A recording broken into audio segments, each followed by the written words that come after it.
สวัสดีท่านผู้ฟังที่เพลงมีดักแฟนรายการสุขภาพดีมีความสุขทุกท่านที่คิดฮอดคิดถึงพอถึงตอนเช้าของทุกๆวันเสาร์เวลา 8:30 9:30 1 ชั่วโมงเต็มกับรายการนี้รายการสุขภาพดีมีความสุขพบกันที่ทั้งสถานีวิทยุกระจายเสียงแข่งเวียงจันทร์ระบบ FM 100 เมกะเฮิรตซ์มีดักแฟนรายการมื้อนี้พวกเราได้นำเอาสาระต่างๆการเคลื่อนไหวงานสาธารณสุขแนวทางสาธารณสุขโดยเฉพาะเป็นการป้องกันพยาธิไข้เลือดออกพยาธิถกท้องและพยาธิที่เกิดขึ้นตามท้องฤดูกาลมันมีความจำเป็นที่พวกเราจะต้องได้เล่ามันมีความจำเป็นที่พวกเราจะต้องได้เว้ากันทุกๆมื้อมีทักแฟนรายการอาจจะได้ติดตามบางอาทิตย์บางคนอาจจะติดภารกิจบางคนอาจจะติดภาระอันอื่นๆอาจจะบ่ได้ติดตามอาจจะบ่มีความหรืออาจจะบ่ฮู้แต่เมื่อฮู้แล้วพวกเขาจะเฮ็ดแนวใดในการพัฒนาเรื่องงานสาธารณสุขและพวกเขาสิเฮ็ดแนวใดในการมีส่วนร่วมในการป้องกันพยาธิที่มันจะเกิดขึ้นโดยเฉพาะเป็นพยาธิไข้เลือดออกพยาธิถกท้องและก็พยาธิไข้หวัดที่เกิดขึ้นตามท้องฤดูกาลอยู่ในปัจจุบันนี้โดยเฉพาะช่วงนี้เป็น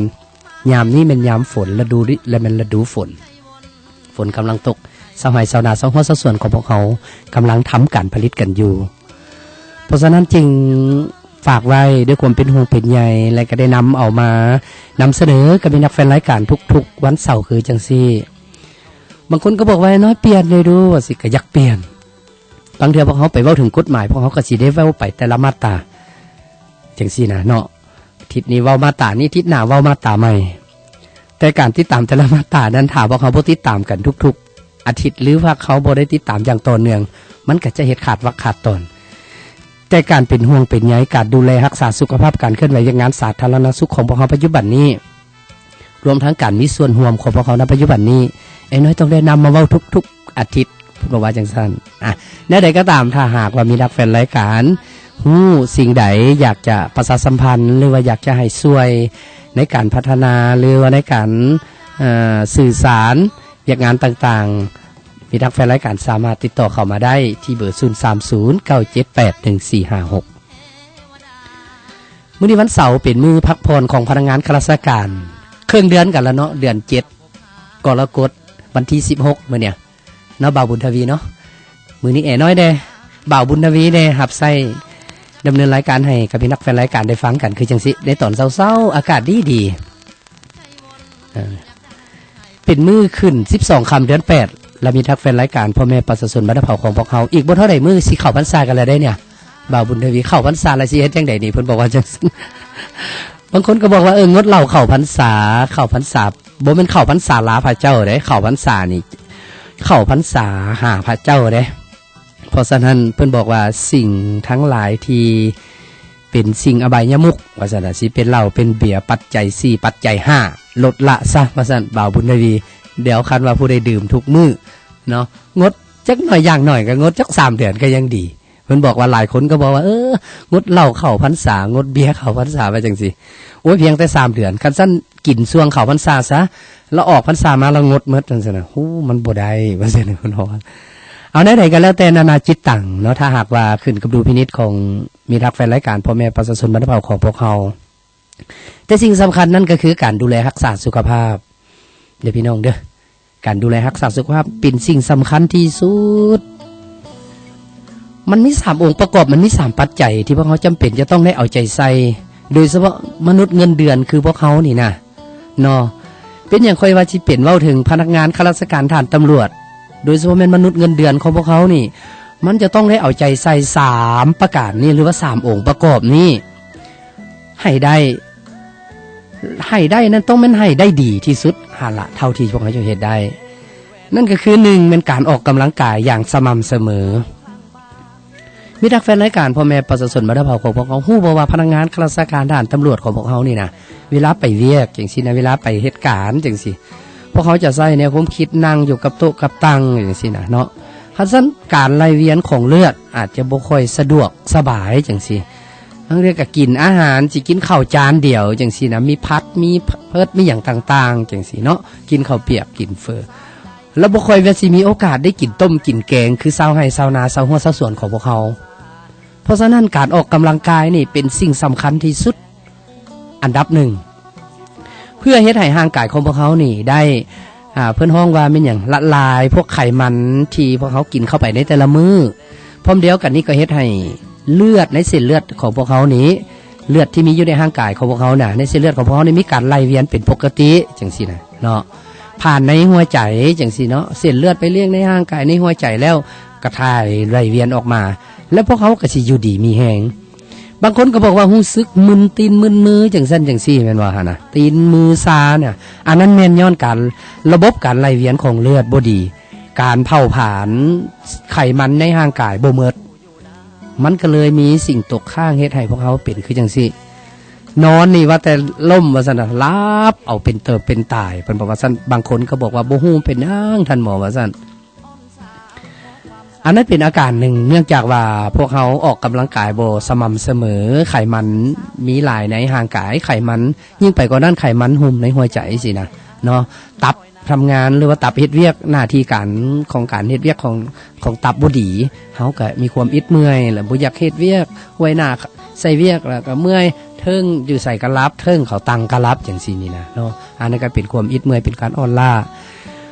ปัจจัยเนื่องจากพวกเขาขาดการออกกำลังกายอย่างสม่ำเสมอเด้อมีทักแฟนรายการเด้ออันนี้ก็ฝากกันไว้เด้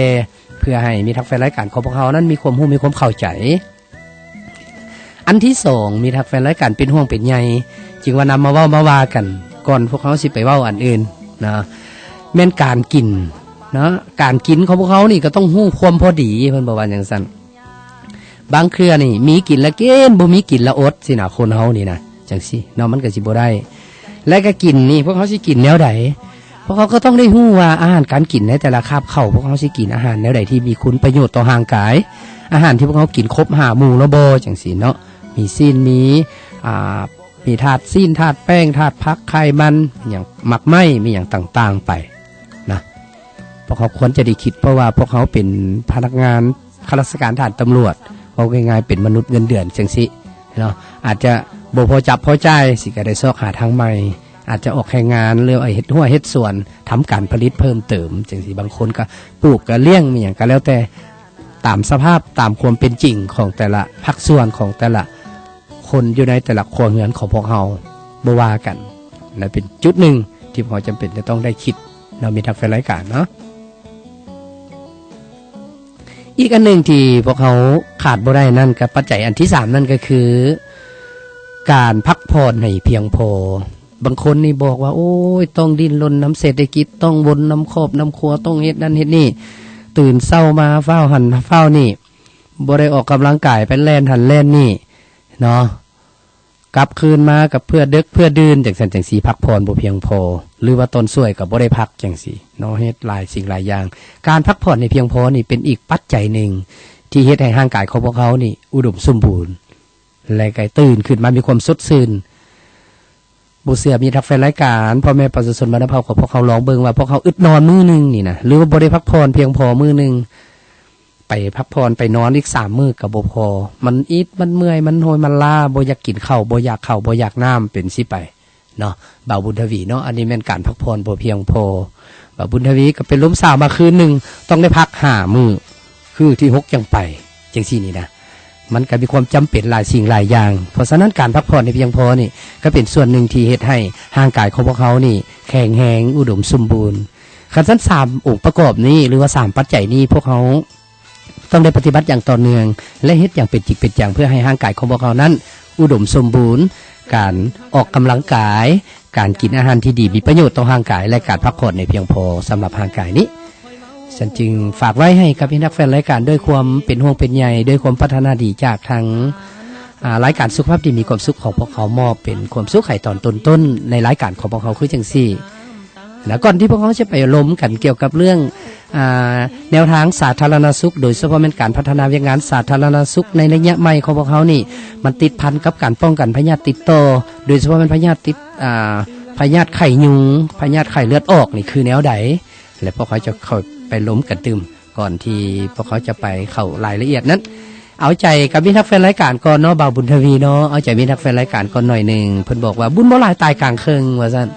ฮะ บ่าวบุญทวีซอกๆกันเบิ่งได้เด้อว่าซั่นเนาะจากทั้งบ่าวคนปกสเมืองเวียงคำเฮานี่ล่ะบ่าวทางเมืองคำเวิ้นสารเฮานี่เนาะมอบให้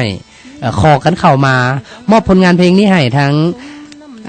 ไอ้น้อยแน่และก็สาวๆเบิดทุกคนเด้อโดยเฉพาะเป็นสาวหมวยรักหา12สาวน้อยทั้งหินเฮิบ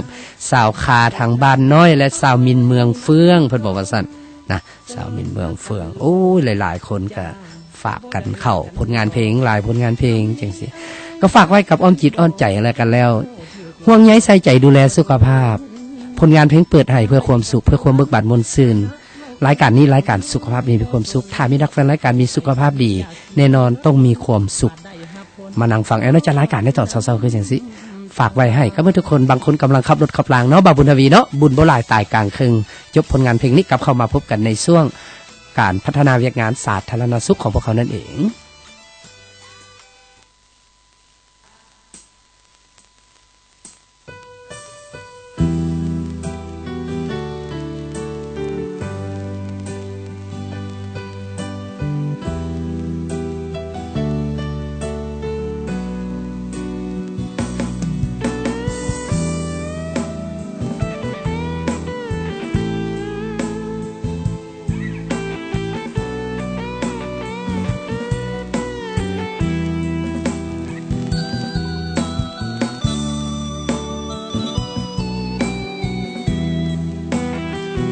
บุญอายบ่ฮอ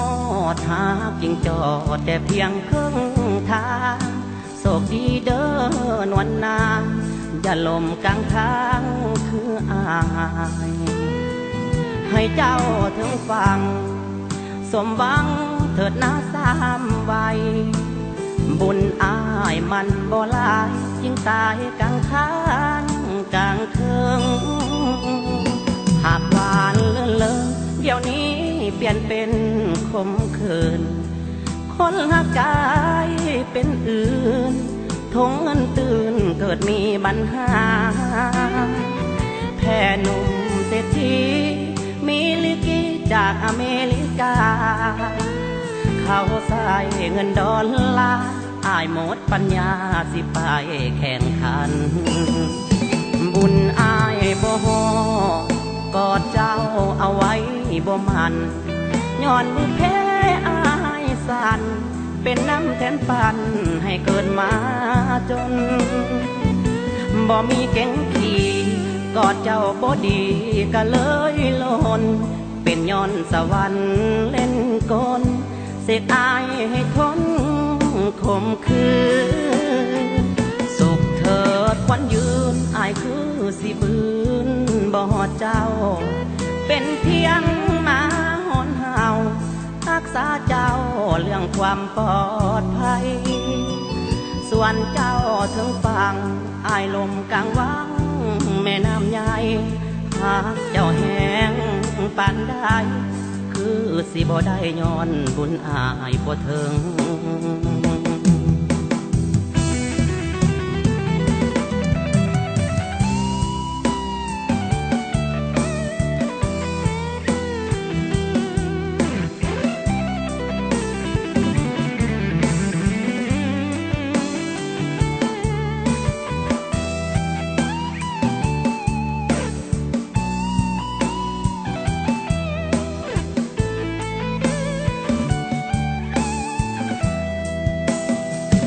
บุญอายบ่ฮอกอดเจ้าเอาไว้บ่มันย้อนมือแพ้อายสั่นเป็นน้ำแทนปันให้เกิดมา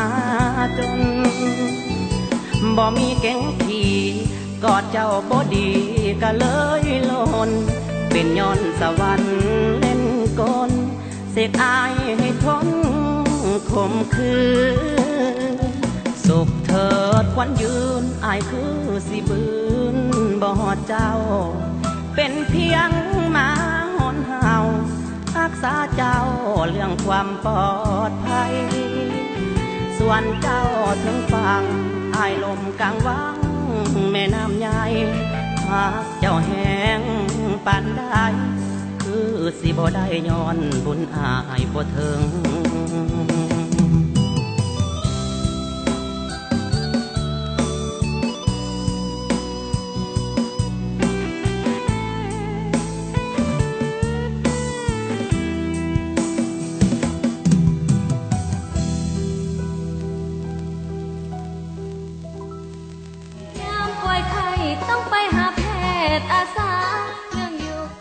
ำบ่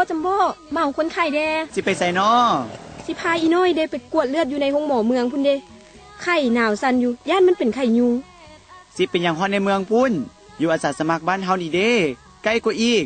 บ่ไปดอกกว่าสิได้ผลกวดจังหน่อยกระปัวบ่ทันซ้ำล่ะเรื่องนั้นบ่ต้องเป็นห่วงดอกอยู่อาสาสมัครบ้านเฮานี่เพิ่นกวดเลือดด้วยเจี๊ยจุ่มพิเศษได้สามารถรู้ผลได้เพียง 10-15 นาทีเท่านั้นค่อยว่าไว้กว่าเจ้าเข้าไปในเมืองอีกเรื่องยุกยาเด้เพิ่นสิมีให้เฮาซะบ่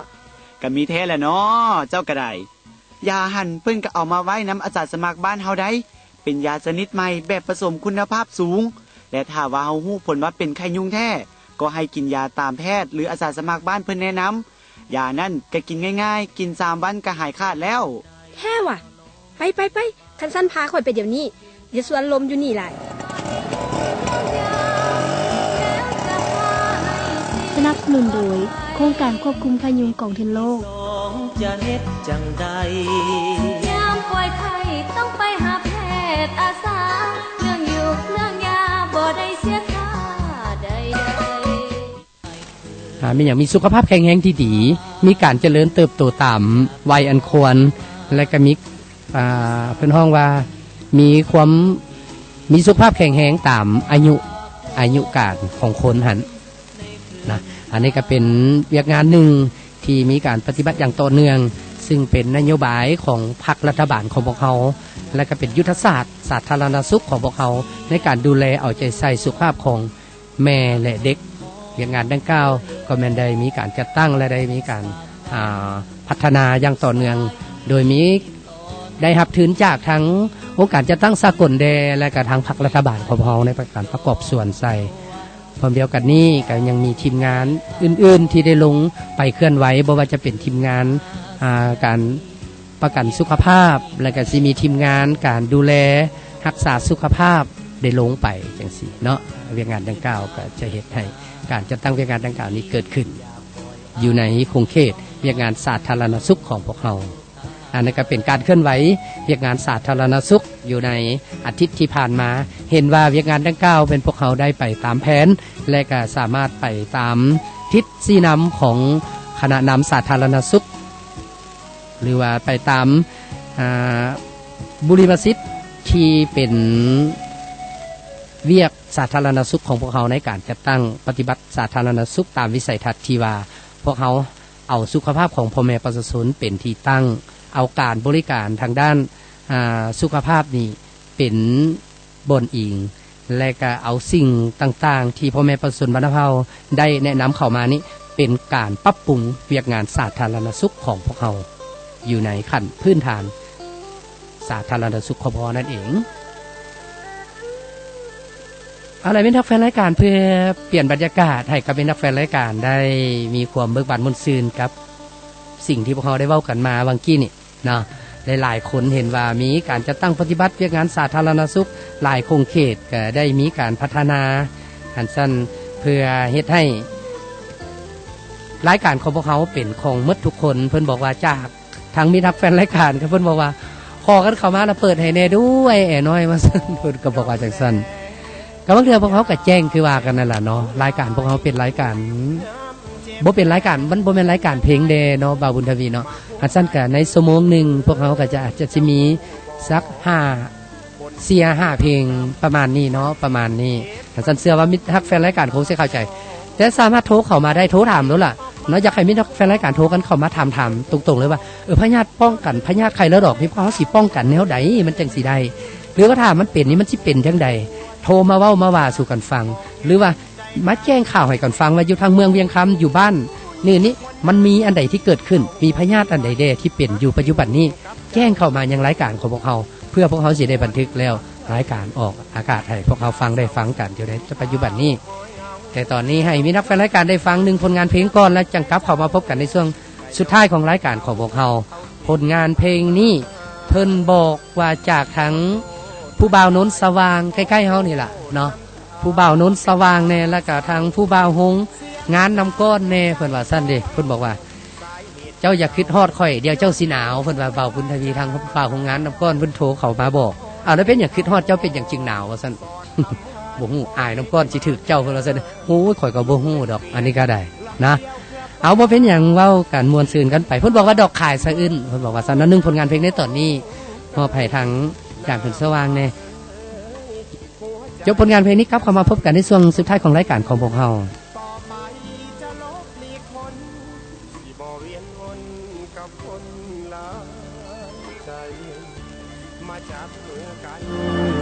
ห่วมพลังเข้มแข็งเข้าไว้ไผหู้ต่อว่าเป็นคนหลายใจจงไปไกล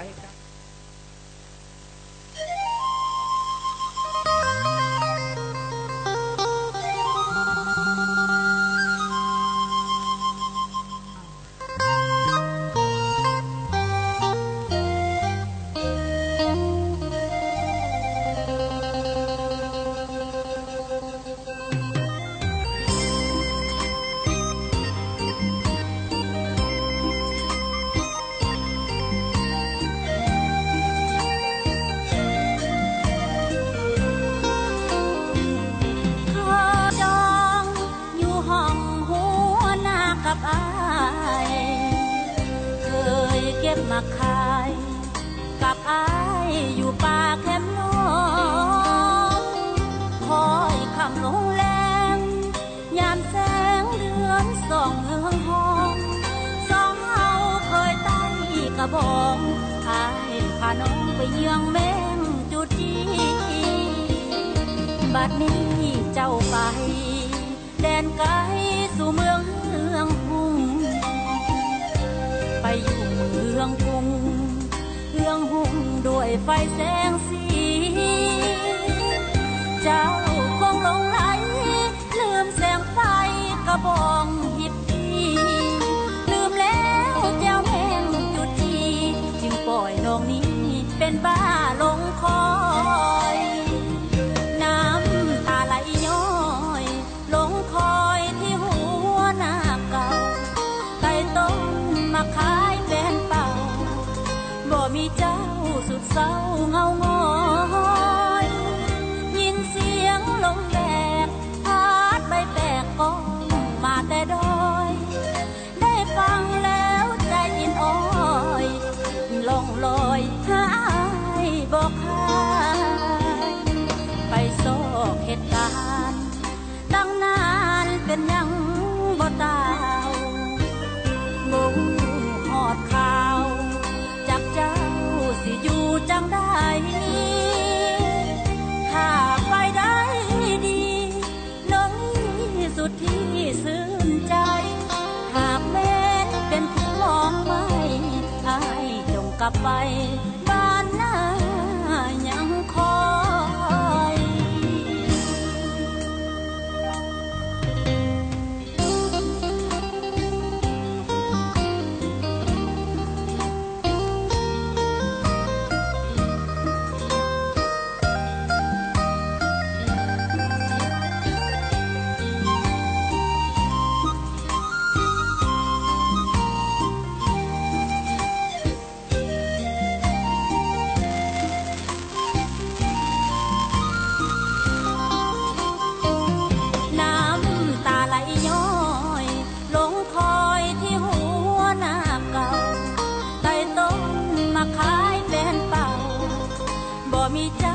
สุดเศร้าเงาง้อย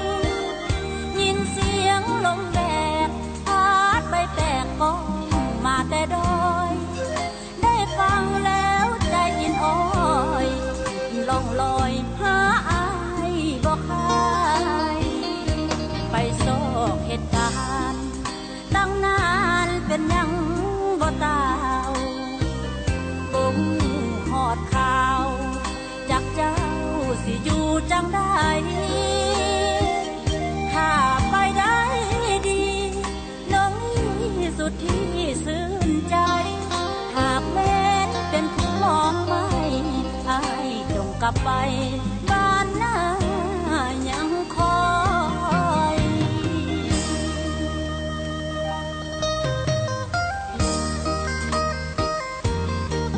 หลายสิ่งหลายอย่างเนาะที่พวกเขาได้เว้ากันมาขอบใจครับพี่นักแฟนรายการที่ได้ติดตามกันมาตั้งแต่ต้นจนมาฮอดปัจจุบันนี้ขอบใจกับทุกเสียงทุกสายที่โทรกันเข้ามาแน่เนาะขอบใจกับบ บ่ว่าจะเป็นส่งกันเข้ามาทั้ง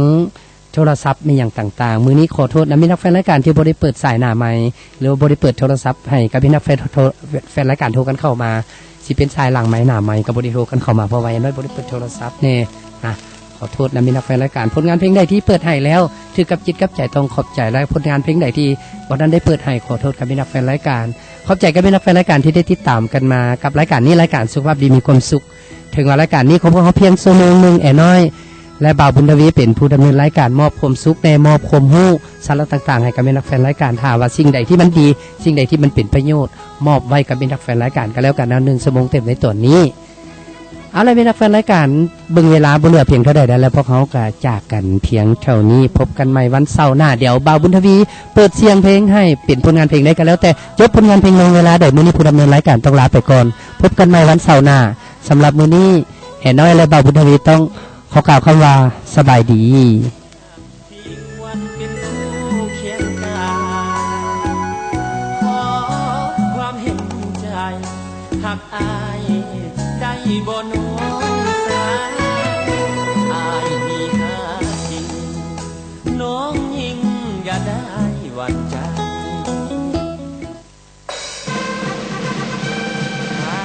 นี่คือข้างทำอิฐที่มีการรวบรวมสินค้าทั้งอุปโภคและบริโภคที่หลากหลายที่สุดจากประเทศไทยมาไว้ในสถานที่แห่งเดียวและสำคัญที่สุดแม้นพวกเขาได้ยกไม้ทานเทิงที่